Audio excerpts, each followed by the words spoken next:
Hello বন্ধুরা, শুভ সকাল। কেমন আছো তোমরা সবাই? আশা করছি সবাই খুব ভালো আছো আর সুস্থ আছো।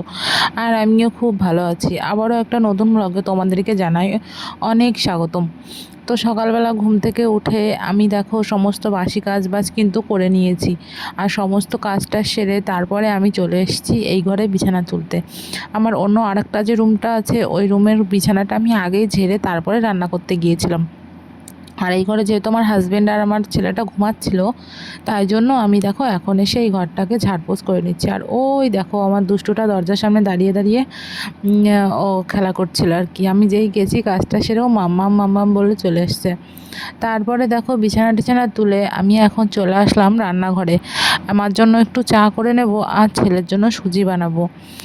সকালবেলা চা না হলে আমার যেন দিনটাই শুরু হতে চায় না।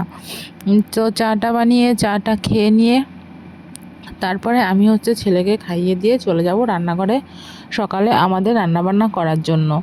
তো এই যে রান্নাঘরে এসে দেখি উচ্ছে রয়েছে, আলু রয়েছে আর রয়েছে মিষ্টি কুমড়ো। তো ভাবলাম উচ্ছে আলু দিয়ে একটা চচ্চড়ি বানাবো। একদম ঝোল থাকবে না, শুকনো শুকনো করে, সেটা খেতে কিন্তু খুবই ভালো লাগে।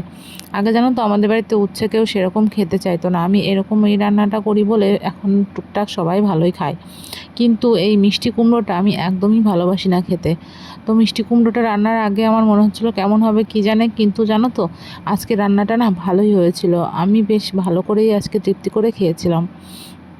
যেহেতু আমি পরে বয়স দিচ্ছি তাই জন্য তোমাদেরকে বলতে পারছি। তো এই যে আমার সমস্ত কাটাকুটি গুছিয়ে নিয়ে একবারে আমি রান্না করতে বসবো। যেহেতু বাড়িতে কেউ নেই, আমার ননদ আমার ছেলেকে দেখে রাখবে, সেহেতু আমাকে একা একাই সমস্ত রান্নাটা করতে হবে। সেই জন্য ভাবলাম আগে সমস্ত কিছু কাটাকাটি করে নেব, তাহলে রান্নাটা ঝটপট হয়ে যাবে। আর যেহেতু উনুনের জালে রান্না হয়, রান্না করতে কিন্তু বেশি সময় লাগে না। একদিকে ভাত চাপিয়ে দিই আর অন্যদিকে তোমার তরকারিগুলো হয়ে যায়। তো এই যে আমার সমস্ত কাটাকুটি হয়ে গেছে।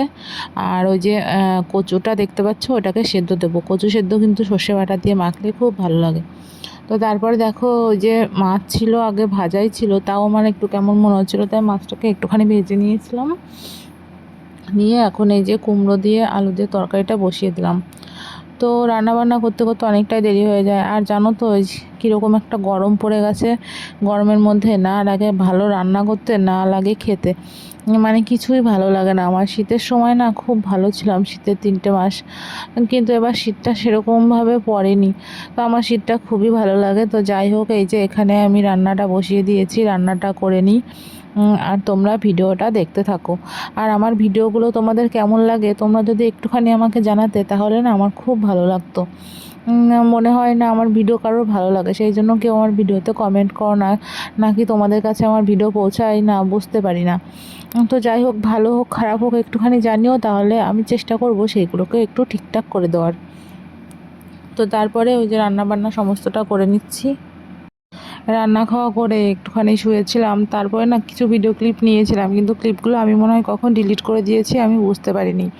তো যাই হোক, মাঝে আর কোনো ক্লিপই আমার কাছে ছিল না। আর সন্ধ্যাবেলায় দেখো আমাদের বাড়িতে এই গাড়িটা করে এলো আমাদের কুলার। কিছুদিন আগেই কুলারটা অর্ডার দেওয়া হয়েছিল, যেহেতু গরম পড়ে গেছে আর আমাদের ঘরটা বেশ ভালোই গরম, সেই জন্য আমার হাজব্যান্ড এই কুলারটাকে অর্ডার দিয়েছিল। আর আমার ছেলেটা না প্রচণ্ড ঘেমে যায়, মানে সিজারিয়ান বাচ্চাগুলো যা হয় আর কি, ওরা একদমই গরমে থাকতে পারে না। তো এই যে আমাদের কুলারটা এসে গেছে, এখন একটু হলেও কষ্টটা কমবে। আর তারপরে এই যে নিয়ে ওরা তো এখানে দিয়ে গেল, ওরা আনবক্সিং করে দেয়নি, জাস্ট এই বাড়ি অবধি পৌঁছে দিয়েছে। আর তারপরে দেখো আমার হাজব্যান্ড লেগে গেছে আনবক্সিং করতে। তো আজকের ভিডিওটা আমি এখানেই শেষ করলাম। তোমাদের ভিডিওটা কেমন লাগলো অবশ্যই আমাকে কমেন্ট করে জানিও। এই যে দেখো ছুরি কাঁচি নিয়ে একদম লেগে পড়েছে করতে, আনবক্সিং করতে। আর এটা করতে না অনেকটা সময় লেগেছিলো, তাই জন্য আমি পুরো ভিডিওটা করিনি, নেক্সট ভিডিওতে তোমাদের দেখিয়ে দেবো।